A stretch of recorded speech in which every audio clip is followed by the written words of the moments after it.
իդեալ համակարգը եկամտահարկի վերադարձի օրենքի շահառուների միջև տեղաբաշխում է մինչև 2.5 միլիարդ դրամի վերանորոգման սերտիֆիկատներ։ 5000 ընտանիք կարող է ստանալ 500,000 դրամ արժողությամբ վերանորոգման սերտիֆիկատ, մոտենալով իդեալ համակարգի ցանկացած խանութ։ Այստեղ ես մենակ մի հավելում կուզենամ անել կապված հայ-ադրբեջանական բանակցային գործընթացի հետ մի այսպես կարճ ադրբեջանական կողմի, այսպես ասենք, շատ հաճախ բերվող արգումենտներից մեկը Հայաստանի հետ չխոսելու ենթակառուցվածքների ապաշրջափակման ուրեմն այդ հարցում, նաև որ մեր երկաթուղային ուրեմն կարողությունները ըստ էության կառավարվում են այլ երկրի կողմից, Ռուսաստանի Դաշնության կողմից, ինչպես նաև այն մոտեցումը, որ դա եթե պետքա խոսանք Ռուսաստանի հետ, ձեր հետ ինչ ենք խոսում, հա, սա ես կարծում եմ նույնպես կարևոր այսպես շերտ պետք է լինի այս հարցը քննարկելուց, հասկանալու համար, թե ինչքան կարևոր է երկաթգծերի կոնցեսիոն պայմանագրի վերանայումը, հատկապես նոր աշխարհաքաղաքական իրավիճակի տրամաբանության մեջ եւ հատկապես հաշվի առնելով, որ խոսակցությունը այսպես թե այնպես ենթակառուցվածքների ապաշրջափակման ներառում է Մեղրիում հնարավոր անցնելիք երկաթգիծը եւ այդ երկաթգծի կառավարման հարցը։ Այնպես չի իհարկե, որ այս պայմանագրով մենք որևէ պարտավորություն ունենք վերականգնելու պարագայում այդ երկաթգիծը այն տրամադրել ուրեմն հարավ-կովկասյան երկաթուղային գծի, որտեղ պայմանագիրը նախատեսում է, որ միայն այդ պայն գոյություն ունեցող ենթակառուցվածքները եւ այն ենթակառուցվածքները, որոնք կկառուցի հարավ-կովկասյան երկաթգիծը կլինեն իր կոնցեսիոն կառավարման ներքո, բայց ամեն դեպքում ես ուզում եմ, որ մենք արձանագրենք, որ սա այս բանակցային գործընթացի մեջ նույնպես բավականին կարևոր բաղադրիչ է։ Անցնելով էներգետիկ սպառնալիքներին, որը թերևս ամենաակնհայտն է եւ ամենաառաջինն է, որ մարդու մտքին գալիս է խոսում ենք Ռուսաստանից կախվածությունների մասին, էներգետիկայի ոլորտում մեր կախվածությունները բազմաշերտ են, դրանք համալիր կախվածություններ են ըստ էության։ Ամենաառաջին շերտը դա էներգիայի աղբյուրների շերտն է։ Այստեղ առաջին հերթին պետք է խոսել իհարկե բնական գազի մասին, որը անցնող տարիների մենք 3-4 տարի ենք նայել, 84-ից մինչև 87% ուրեմն մասնաբաժին կա ռուսական գազի Հայաստանում օգտագործվող բնական գազի ցուցանիշի մեջ, սա իհարկե հսկայական ուրեմն կախվածություն է, երկրորդ կարևորագույն ուրեմն աղբյուրը ուրանն է, ցավոք սրտի չգիտես ինչու Հայաստանում գաղտնագրված է Հայաստանի ատոմակայանի ուրեմն օգտագործվող ուրանի ներկրման երկիրը, բայց ինձ թվում է դժվար չի գուշակել, ես նույնիսկ ինձ թվում է ակնհայտ է, թե ուրանը որտեղից է գալիս եւ 100%-ով ընդ որում որտեղից է գալիս, ամբողջությամբ որտեղից է գալիս։ Այս երկուսը իրար հետ համադրված մի փոքր այլ գրաֆիկից եմ ուզում ձեզ ներկայացնել 23 թվականին Հայաստանում արտադրված էլեկտրաէներգիայի 44%-ը եղել է ջեկերից, այսինքն ջերմաէլեկտրակայաններից, բնական գազից, 26%-ը եղել է ԱԵԿ-ից, ատոմակայանից, այսինքն ուրանի վրա 26%-ը, եւ 28%-ը եղել է հիդրոէլեկտրակայաններից, ընդհանրապես 2%-ն է եղել այլ վերականգնվող աղբյուրներից։ Սա 23 թվականի տվյալներն են, ցավոք սրտի 24-ին դեռևս ամփոփված չեն եղել պետության կողմից նյութը պատրաստելու ընթացքում։ Այսինքն այս բոլոր ցուցանիշները միմյանց հետ համադրված կարելի է ֆիքսել, որ Հայաստանի Հանրապետությունում արտադրվող էլեկտրոէներգիայի շուրջ 66%-ը ուղիղ կախվածություն է Ռուսաստանի Դաշնությունից։ Ընդ որում ուղիղ կախվածություն է ոչ միայն աղբյուրի առումով, այլ նաև ուղիղ կախվածություն է դրա արտադրական հզորության առումով։ Արտադրական հզորություններից պետք է մենք առանձնացնենք Հրազդանի ջեկը, որը որ ուղիղ ռուսական սեփականություն է, Գազպրոմ Արմենիան, Հայաստանի էլեկտրական ցանցերը, որոնցից մեկը սեփականությունը, մեկը կոնցեսիոն կառավարման է հանձնված, եւ ատոմակայանը, որի սեփականությունը կիսված է եւ նույնպես հանձնված է ռուսական կոնցեսիոն կառավարման ներողություն։ Ամենաառաջին լուծման այսպես սցենարներից մեկը մենք ուզում ենք առանձնացնել ատոմակայանի վրա, որովհետեւ տարիներ շարունակ միշտ այդ սպառնալիքը եւ այդ կախվածությունը ֆիքսվել է, որ հնարավոր չի ատոմակայանը ուրեմն այսպես վերազինել կամ վերաուղղել դեպի այլ վառելիքով աշխատելու, որ այն վառելիքը, որով որ ֆիքսված է եղել, որ ատոմակայանը սկզբանե պետք է աշխատի, հենց այդ վառելիքով ինքը մինչև վերջ պետք է աշխատի, բայց այստեղ ես ուզում եմ նշել, որ Ուկրաինայում մեր գործընկերները նույն ռեակտորը, GGR-440 ռեակտորը կարողացել են վերազինել եւ հարմարեցնել այնպես, որ դա հիմա աշխատում է ամերիկյան վառելիքով։ Այսինքն արդեն կա այդ փորձը, որ մեր Հայաստանում գործող ատոմակայանի ռեակտորը, նույն տարեթվի, նույն մոդելի ռեակտորը աշխատում է ոչ թե ռուսական վառելիքով, ռուսական ուրանով, այլ ամերիկյան վառելիքով, ամերիկյան ուրանով։ տարիներ շարունակ սա հիմնական այսպես խոչընդոտներից է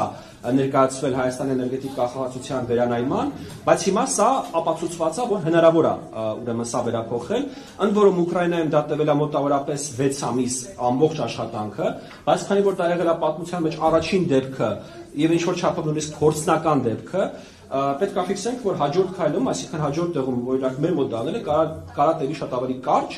եւ անհրաժեշտ է սցենարավորել իրավիճակը, երբ որ հայ-ռուսական հարաբերությունների էսկալացիան գնում է շատ ավելի խորը եւ Ռուսաստանը որոշում է օգտագործել շատ ավելի մեծ ուրեմն հարվածներ Հայաստանին ու պլանավորել հնարավորինս արագ ռեակտորի վառելիքի ուրեմն այլ վառելիքի օգտագործման հնարավորությունը։ Ավելի երկարաժամկետ կտրվածքով բնականաբար խոսքը պետք է գնա այլ ուրեմն երկրի հետ ատոմական կառուցելու վերաբերյալ եւ այս առումով մեզ շատ ողջևորել է այն որոշումը, որ կա Հայաստանում մոդուլային ատոմականներ կառուցելու եւ Միացյալ Նահանգների հետ այդ աշխատանքը շարունակելու։ Իդեպ պետք է նաեւ ֆիքսենք, որ Հայաստանում տարածված են խոսակցությունները, թե Հայաստանը ինչ-որ փորձադաշտի է վերածվում, սա առաջին երկիրն է դառնում սուտ են, որովհետեւ դա Լեհաստանում արդեն իսկ կառուցված է եւ հիմա ակտիվորեն այդ համակարգը սկսել է ինտեգրվել լեհական տնտեսության մեջ։ Մեկ այլ ուրեմն կախվածություն է իհարկե էներգետիկայի մեջ դա վառելիքային ուրեմն բաղադրիչն է, այսպես մենք բենզինը, դիզելը վերցնում ենք մի տողի տակ, 23 թվականին 60.4% ներկրման եղել է Ռուսաստանից, ուրեմն հեղուկ գազի դեպքում ցուցանիշը նույնպես բավականին մեծ է, եթե 2023 թվականն ենք վերցնում ներողություն, ես ձեզ սխալ ասացի, ուրեմն բենզինը եւ դիզվառելիքը 23 թվականին արդեն 90.68%-ն էր ներկրվում Ռուսաստանից, հեղուկ գազի դեպքում 96.1%-ը։ Երկուսն էլ իհարկե հսկայական կախվածություններ են, բայց այստեղ պետք է որոշակի տարանջատում դնել բենզինի, հեղուկ գազի, դիզվառելիքի ու բնական գազի միջև, որտեղ առաջին երեքը ենթակառուցվածքային առումով շատ ավելի հեշտ բազմազանեցվող վառելիքներ են, դրանք ընդհանրապես տրանսպորտով են բերվում, հա, տանկերներով, չգիտեմ, գնացքներով, մեքենաներով են բերվում, ցիստերներով են բերվում։ Բնական գազը բերվում է խողովակաշարերով եւ տեսականորեն դրա բազմազանեցումը շատ ավելի լուրջ ենթակառուցվածքային ծախսեր ու ժամանակ է ենթադրում։ Դրա փոխարեն մենք տեսնում ենք, որ Հայաստանում ուրեմն տրանսպորտը հիմնականում օգտագործում է բնական գազ, մենք տոկոսային հարաբերակցությունը բերել ենք, դա ճնշող մեծամասնություն է, ու սա բավականին լուրջ ռիսկ է։ Այս ռիսկը կառավարելու տեսանկյունից մենք որ բերել ենք առաջարկություն ակցիզային հարկը բենզինից, դիզվառելիքից ու հեղուկ գազից հանել եւ ավելացնել բնական գազի վրա, շահագրգռելով ուրեմն տրանսպորտին Հայաստանում, տրանսպորտի օգտատերին Հայաստանում ավելի շատ օգտագործել եւ օգտվել ավելի հեշտ կառավարելի եւ ավելի հեշտ տրանսպորտացվող, այսպես ասենք, վառելիքներից։ Այստեղ երևի թե կանգ առնեմ, իհարկե շատ ավելի շատ բանկագրված եւ փոխանցենք տեղեկատվական, հա, դա ներ ուզում ավելացնել։ Ես այս առումով ուղղակի ուզում եմ հավելեմ, որ զեկույցի պատրաստման ընթացքում բնականաբար հաշվի չէր առվել այն ինչ որ վերջին օրերի զարգացումներն են տեղի ունենում ԱՄՆ Սենատում, մասնավորապես այն, որ քննարկվում է օրինագիծ համաձայն որի սարսափելի մեծ 500%-անոց մաքսատուրքեր կսահմանվեն ուրեմն այն ապրանքների վրա, որոնք արտադրված են երկրներում, որոնք ուրան, բնական գազ կամ նավթ են գնում Ռուսաստանից։ Եվ այս առումով սա զեկույցում թեև քննարկված չի, որտեղ բառացի վերջին օրերի իրադարձություն է, բայց սա էլ ավելի լուրջ է դարձնում այս խոսակցությունը եւ եթե իհարկե մենք հույսով ենք, որ Հայաստան կհաջողվի ինչ-որ ձև շրջանցել եւ չընկնել այդ սարսափելի ծանր մաքսատուրքերի տակ, բայց ամեն դեպքում սա էլ ավելի լուրջ ու հրատապ է դարձնում այս ոլորտում լուծումներ գտնելը եւ եթե ինչպես Արեգ ասեց բնական գազի դեպքում այդ լուծումները ավելի բարդ են ու ավելի երկարաժամկետ են, ապա գոնե ուրանի եւ այլ sense ասած հեշտ տեղափոխվող էներգակիրների մասով այդ լուծումները ավելի դյուրին են։ Մի հավելում էլ էներգետիկայի ոլորտում, դա ջեռուցման տների, այսպես չգիտեմ, օֆիսների ջերմության վերաբերյալ է, այստեղ կա իրականում բավականին դրական դինամիկա վերջին տարիներին, եթե 2021 թվականին ուրեմն ջերմության մոտավորապես 72%-ը, ավելի կոնկրետ 72.7%, եղել է գազով ջերմություն, ապա 23 թվականին այդ կախվածությունը իջել է, դարձել է 66.4%, դա հիմնականում տեղի է ունեցել այլ ջերմության մեթոդների կիրառմամբ, հիմնականում վերականգնվող էներգետիկայի մասին է խոսքը, այստեղ ուզում ենք արձանագրենք, որ բավականին մեծ շարժ կա այն կամպանիաների միջոցով, այն գործընթացների միջոցով, որոնք Հայաստանի Հանրապետությունը վերջին տարիներին իրականացնում է, խրախուսելով վերականգնվող էներգետիկայի արևային պանելների տեղադրումը սեփական տներում, գործարաններում, արտադրություններում, սա պետք է շարունակել, այս կախվածությունը հատկապես ինձ թվում է ձմեռային ամիսներին Ռուսաստանի ձեռքին ամենաարագահաս գործիքն է, որ կարող է օգտագործվել։ Հաջորդ բլոկը տեղեկատվական սպառնալիքներն են։ Ներողություն, միջև տեղեկատվական էներգետիկան մի քիչ դժվար է։ Միջև տեղեկատվականը ես կուզենամ երկու բան ասել, որ իրականում էներգետիկայի հետ կապված կան մի շարք խնդիրների մի մասը դա քաղաքական, ասենց ասած, ռիսկերն են, որոնք որ միգուցե իշխանություններին զերծ են պահում տարբեր քայլերի գնալը, օրինակ նույն արևայինների մասով այն քաղաքականությունը եւ այն կարգավորումները, որոնք որ հիմա կան, չեն կարող անվերջ շարունակվել եւ ինչ որ պահից արդեն ուրեմն այն լավ պայմանները, որոնք որ արևային պանելների համար կան, չեն գործելու եւ պետք է արդեն մարդկանց խրախուսեն, որպեսզի մարդիկ ավելի շատ ներդրում անեն, տներում դնեն մեծ ակումուլյատորներ, հա, եւ այս ուղղությամբ գնա, բայց սա ինչ որ առումով քաղաքական ռիսկեր է պարունակում, որովհետեւ լավ կարգավորումներից նահանջը խնդրահարույց է։ Նույնը կապված բնական գազի, ավտոմոբիլների համար բնական գազի ակցիզավորման հետ կապված ակցիզային հարկի սահմանման կամ առհասարակ բնական գազի վրա ակցիզային հարկի սահմանման, որը կխրախուսի մարդկանց օրինակ գնալ էներգոարդյունավետ լուծումների, բնակարանների էներգոարդյունավետ վերանորոգումներ անել, որպեսզի ավելի քիչ գազ վառվի։ Այս առումով, քանի որ սա բերելու է սպառվող բնական գազի թանկացման, կրկին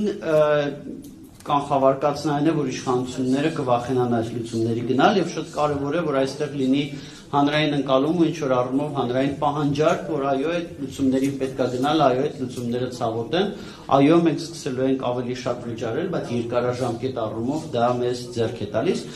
Եվ իհարկե էներգետիկայի հետ կապված թերևս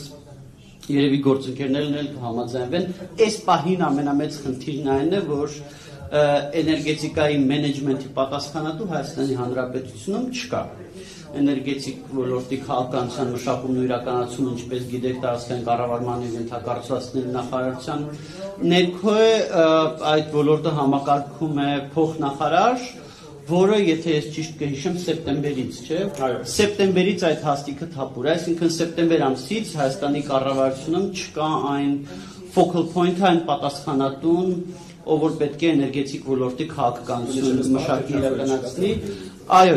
եւ առհասարակ ստեղ խնդիրը իրականում ավելի լայն է, միայն այն չէ, որ փոխնախարար չկա, խնդիրը նաեւ այն է, որ այդ ոլորտի համար պատասխանատու ստորաբաժանումների աշխատողների ընդհանուր հաստիքացուցակը կարծեմ 13 հոգի է, կարող է փոքրինչ սխալվեմ,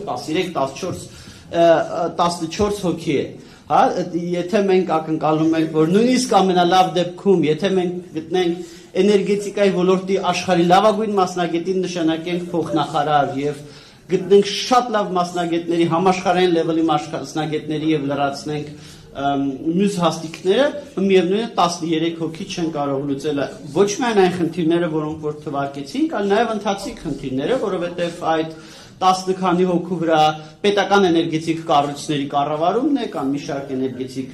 կառույցներ, որոնք պետությանն են պատկանում, չգիտեմ, Երևանի ջեկա եւ այլն, այդ սա կառույցների կառավարումը, ոլորտի քաղաքականությունը եւ այլն ուղղակի կներեք ծիծաղելի ակնկալել, որ 10 քանի հոգի կարող են դա անել, եթե նույնիսկ ճարենք աշխարհի լավագույն 10 քանի մասնագետներին այդ ոլորտի։ Իսկ եթե նաև հաշվի առնենք Հայաստանում կադրային կարողությունները, ինձ թվում է ակնհայտ է դառնում, որ պետք է շատ էապես մեծացնել այդ ոլորտի կառուցվածքը, այդ ոլորտի տկեն նախարարությունում այդ վարչությունը տրոհել մի քանի վարչությունների եւ ունենալ տարբեր հարցերի համար պատասխանատու տարբեր վարչություններ, որովհետև եթե մի task-ը չես կարող տալ սուպերհերոսի, որտեղ սուպերհերոս չի լինում, ապա այդ task-ը տրոհում ես տարբեր ենթաթասքերի եւ տալիս ես ենթահարցից գլուխանող անձանց։ Շնորհակալություն։